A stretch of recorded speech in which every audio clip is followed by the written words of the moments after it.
Para sa Nissan Almera, ang standard na schedule ng Periodic Maintenance Service, PMS, ay tuwing 6 na buwan o kada 10,000 kilometro, alinman ang mauna.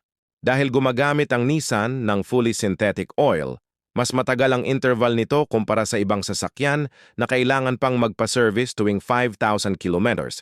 Ano ang epekto pagkatapos ng PMS?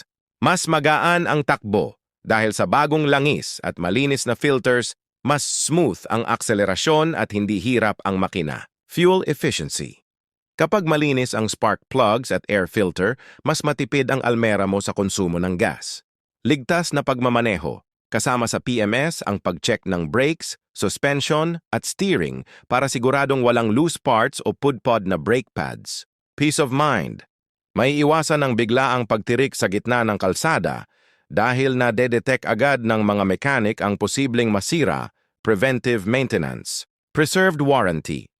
Importante ito para manatiling valid ang warranty ng unit mo sa dealer kung ito ay under pa ng warranty.